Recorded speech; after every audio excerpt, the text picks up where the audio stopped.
Hi guys, it's Mr. 64 here. I want to start off first of all just by wishing everyone Merry Christmas and Happy New Year. Hope you all had a great time. One of the best things about the holidays is, of course, you get more time to do the things that you enjoy with time off work, which is always fantastic. And I had a bit more time in my hands to finally sit down and play through Gauntlet Legends, which is a game that's been on my radar for a while. I've seen other people talk about it and rave about it and say how fantastic it is, so I finally got to sit down and play through it. So what I can gather by Gauntlet Legends from doing a bit of research online is it's actually started off life in the arcades and was an arcade game, and this version, the Nintendo 64 version, was ported over and developed by Atari, I believe. There's also a Dreamcast and PlayStation version, but of course this is a Nintendo 64 channel, so I'll be focusing on the Nintendo 64 version. So my experience with the game has overall been very positive, and I'm very happy to say that I have played through it and completed it. The story of the game it's quite basic. You load the game up, go into the campaign, and you get a kind of brief gist of what's going on. Evil Wizard, Demon Lord, there are different worlds that you have to go into. Each of them have usually 5 sections. Each of those sections, the final one usually ends in a boss battle.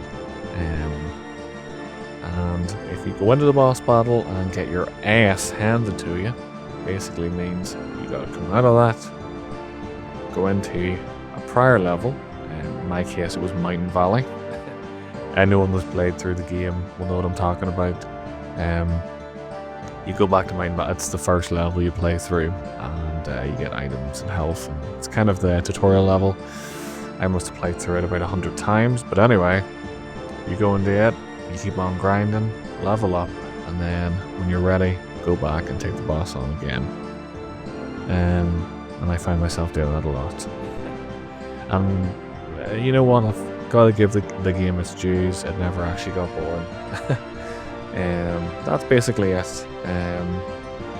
So another thing to note as well is that in some of the worlds you go into, you may either find a rune or an obelisk. Now, it's very important that you do find these, because you will need all of the runes, and I think all the obelisks as well. I don't know, but yeah, all the runes anyway. In your central hub area, there's kind of a circle, and you'll see each rune that you've collected will begin to form a circle, basically.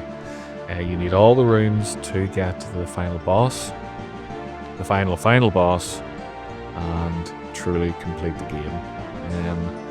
My advice would be to just make sure that you search every nook and cranny. If you see a crack in the wall, attack it, and make sure you switch, or a rock, or anything. And some of the runes, they're pretty well hid. Some of them are a bit hard to find, but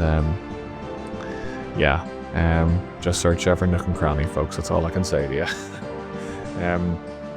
The levels themselves were all great. Well, the majority of them, each world does feel kind of unique, and there were a select few levels that did feel a bit maze-like, and I was very, very happy to get to the end of them.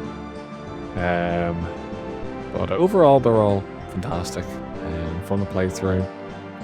You're basically hacking and slashing, mowing down bad guys, leveling up, and kicking some demon ass. And that's never boring or not enjoyable.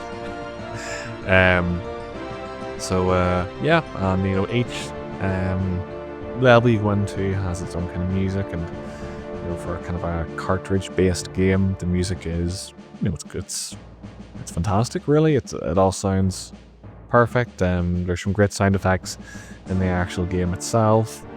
For whenever you use power-ups or potions, or you get various other power-ups, and they do come in quite handy. Some insider knowledge or pro tip is there is a power-up that kind of looks like Thor's hammer. Stock up on that, trust me. If you get swarmed, use the hammer, folks. That's all I'm saying. But yeah, and the frame rate is quite good in the game as well.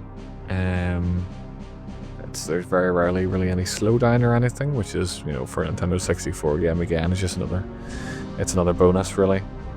And yeah, I think with this one, whenever I got to the end of the game and I had found all the runes and beat the final boss, it was great feeling. You really feel like you earned it with this one.